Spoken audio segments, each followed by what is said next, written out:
Gracias, Richard. Muchas gracias a ustedes por venir aquí.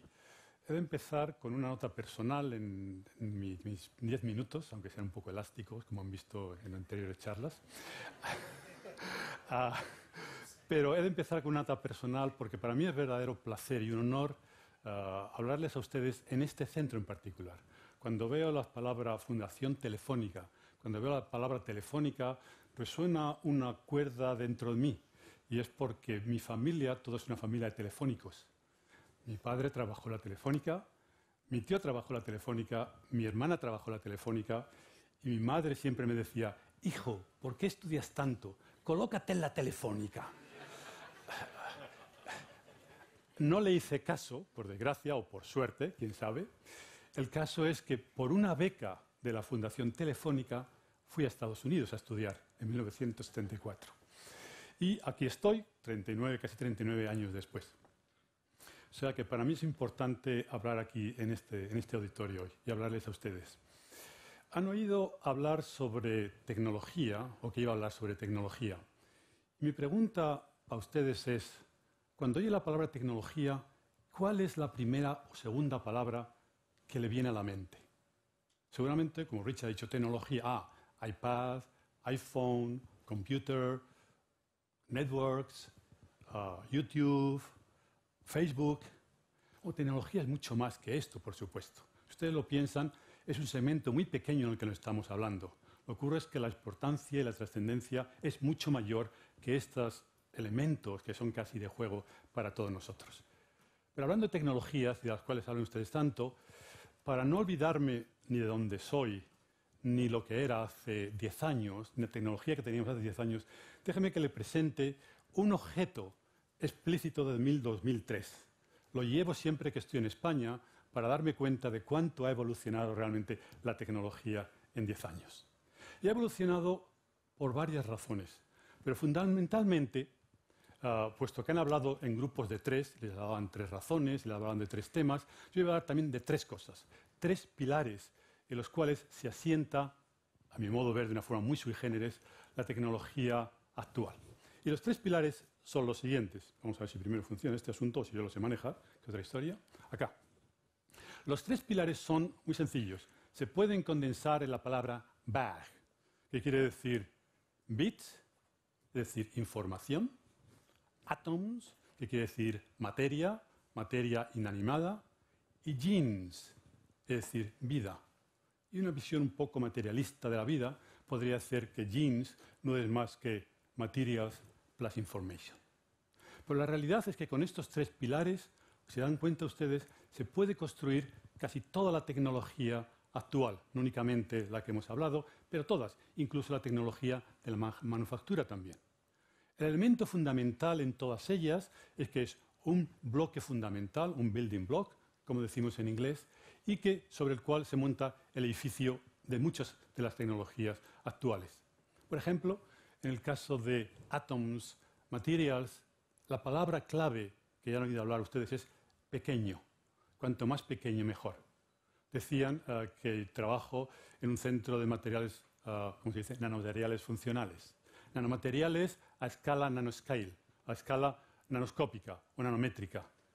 Y de vez en cuando uso un símil para hacerse idea de lo que significa un nanómetro o nanómetro para las personas que no lo usan habitualmente en su trabajo. El símil puede ser algo como el siguiente. Piense, por ejemplo, en un estadio de fútbol, digamos el Bernabéu. Yo soy del Atleti, pero bueno, siempre me gusta ir con los perdedores. Pero piensen en un estadio de fútbol, digamos el Bernabéu, o el Calderón, o el Nou Camp, y piensen, por ejemplo, en el Bernabéu, en el centro del estadio, un alfiler. Un alfiler que tiene aproximadamente 1 milímetro de diámetro. Ahora empiecen, por arte de magia, a reducir el tamaño del campo y simultáneamente, la misma proporción, el tamaño del alfiler.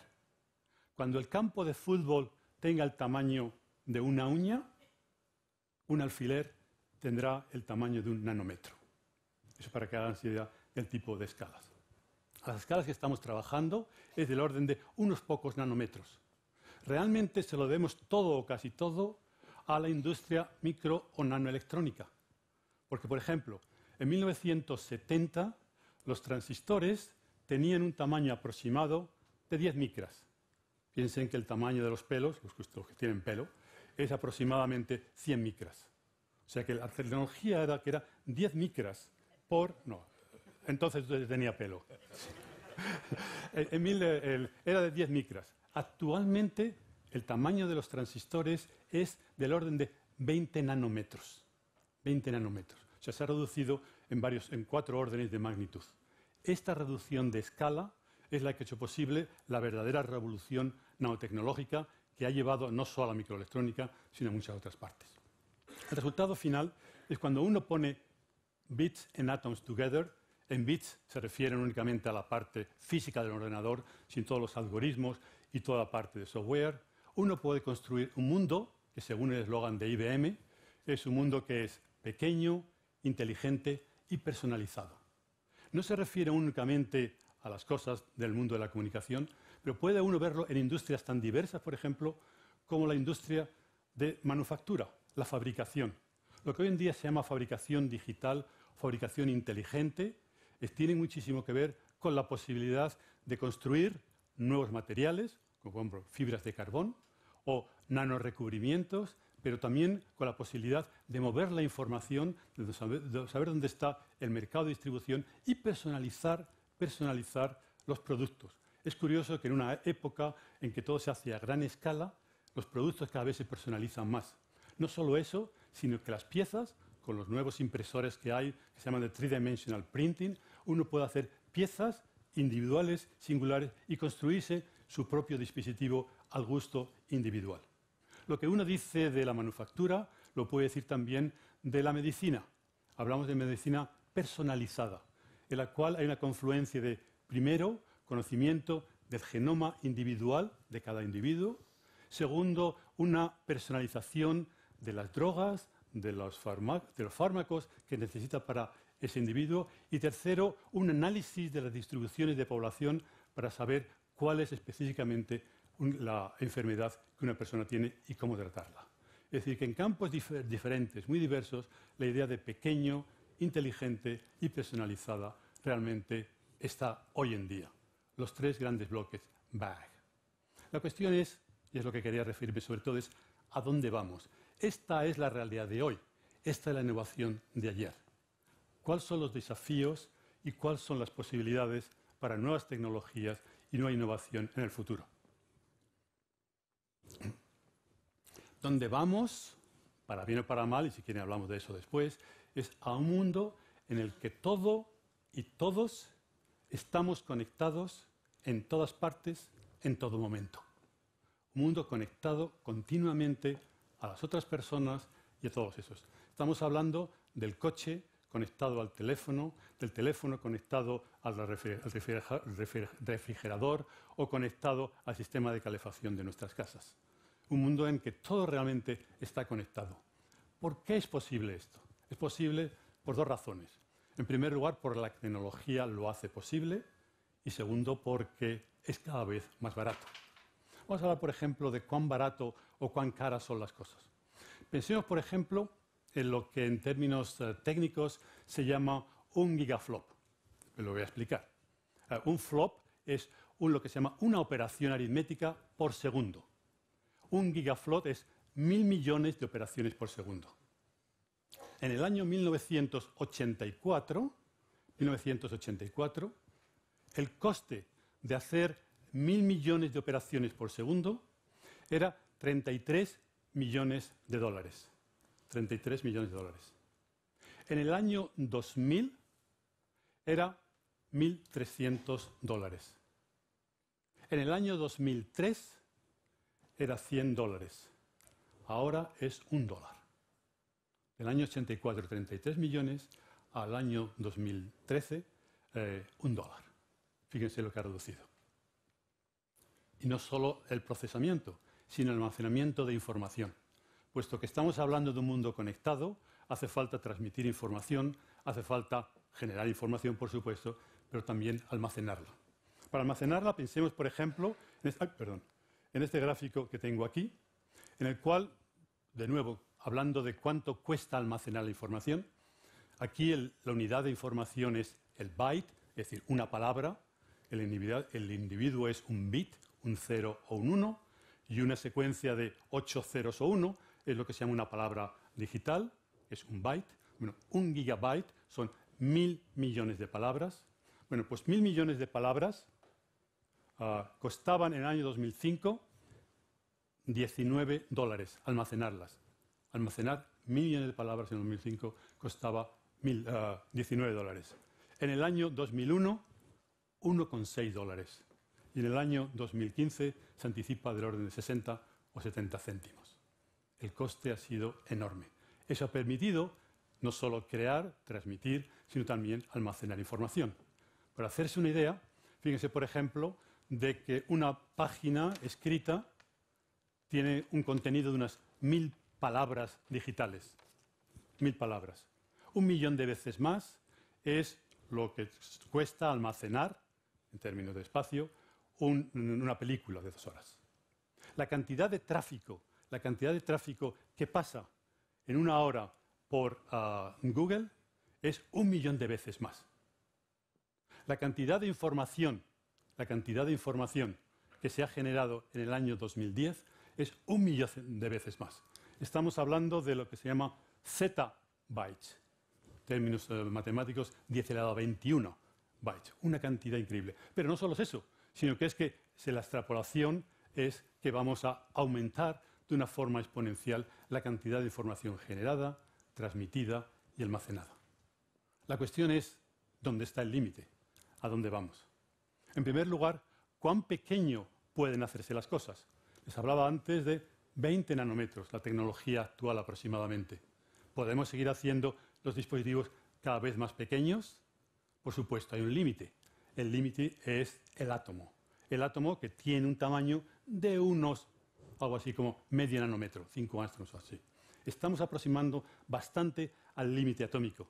Por supuesto, cuando estamos hablando de 20 nanómetros, hay todavía muchos electrones que la electricidad la permiten pasar de una forma normal. Cuando estamos hablando de unos pocos electrones, el comportamiento es muy diferente. Estamos entonces pensando en nuevos materiales, nuevas formas de hacer esos cálculos y de construir nuevos ordenadores. En primer lugar, se habla de un nuevo material que es el grafeno. El grafeno es un material extremadamente sencillo. De hecho, se puede pensar que hemos ido de alta tecnología a baja tecnología. El grafeno no es nada más que una capa monoatómica de grafito, de carbón.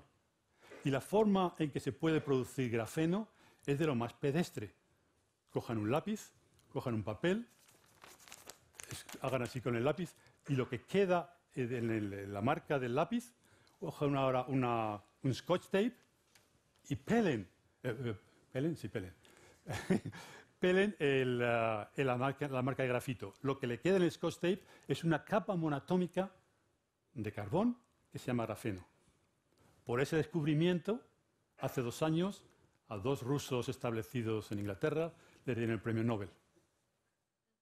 Es increíble, sorprendente. Pero no solo eso, hay una serie enorme de tecnologías potenciales que están basadas en el grafeno, no únicamente para computación, pero para muchas otras propiedades, incluso, como me contaba anteayer, para desalinización del agua del mar. Hay un enorme proyecto europeo, con una inversión en 10 años de 1.000 millones de euros, basados esencialmente en el grafeno. España participa en un grupo muy importante, tanto teórico como experimental, en este proyecto. Nuevos materiales, por tanto, es un gran desafío. Y las nuevas tecnologías y las nuevas oportunidades vienen por ahí. La cuestión siguiente es cuánta cantidad de información se puede almacenar, se puede distribuir y cómo manejar tantísima información. El problema es, ya lo tienen ustedes, por lo menos tengo yo, me siento totalmente abrumado por la cantidad de información que estamos obteniendo. Imagínense ustedes los grandes detectores, por ejemplo, del CERN, en los cuales la cantidad de información que se transmite por hora es del orden de 75 terabytes. Es decir, algo así como casi tanto como pasa por el Google durante una hora. ¿Cómo absorber esa información y cómo hacer sentido tanta información?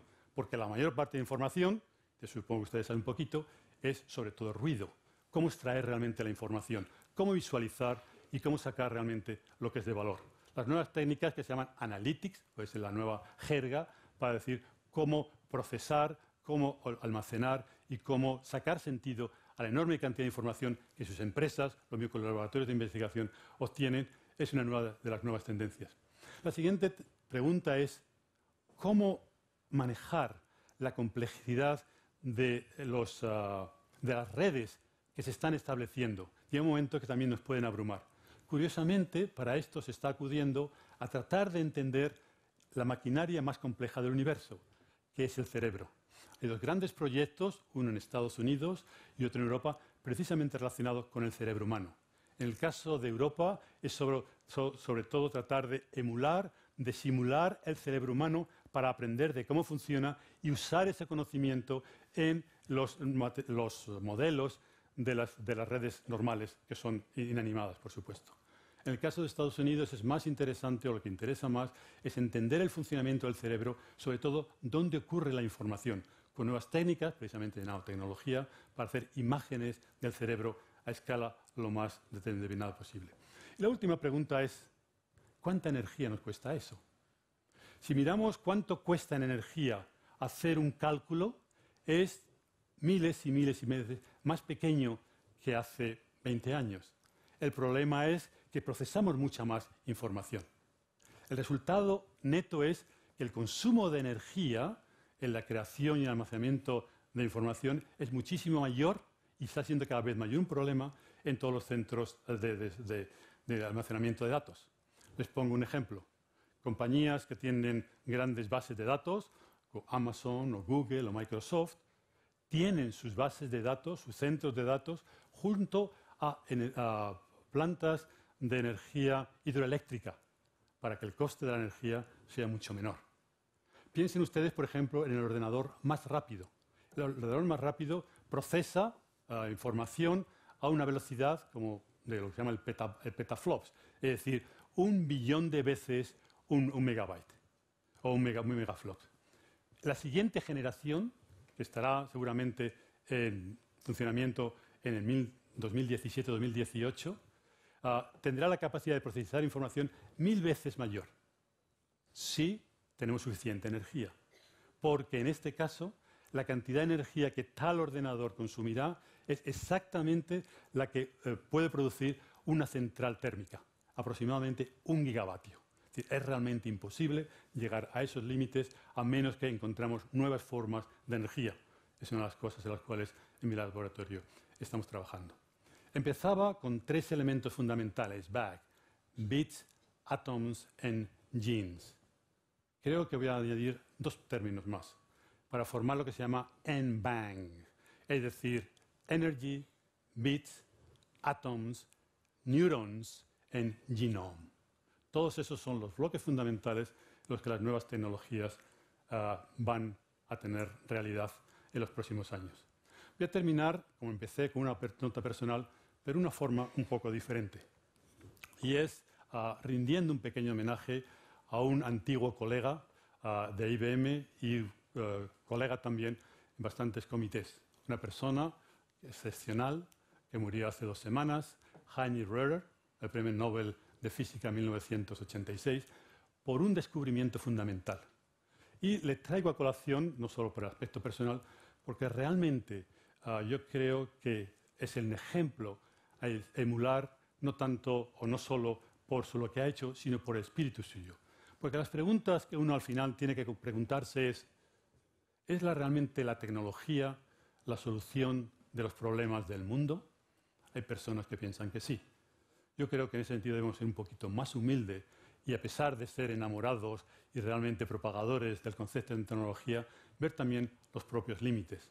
El caso de Heinrich Röhrer, que fue el descubridor de un dispositivo muy importante que llamamos el Scanning Tunnel Microscope, él decía, porque hayamos hecho algo pequeño, no quiere decir realmente que hayamos hecho una verdadera revolución. El segundo parte que quiero traer de él es el aspecto innovador que tenía. No solo fue un pionero de la tecnología, sino fue un verdadero innovador, tal como yo entiendo un innovador. Y es una persona que no era experto, no era ni siquiera físico, no era experto en ciencia de superficies y no era experto en microscopía. Sin embargo, fue capaz de ver con ojos nuevos, con ojos frescos, lo que otros con unos ojos cansados, los ojos profesionales, no fueron capaces de ver. Pensar que lo que era imposible, según muchos, que era pasar una corriente desde una punta atómica a una superficie metálica en medio del vacío, él pensó que no era imposible, sino que era realizable. Este espíritu de ingenuidad, el ser niños casi, como apuntaba antes Richard, creo que es fundamental para el espíritu innovador y que precisamente representa también la Fundación Bankinter. Termino quizá corrigiendo un poco el eslogan y no hablando de la innovación de ayer es el presente de hoy, sino que la nueva tecnología, la innovación de hoy es realmente el presente de mañana. Muchas gracias.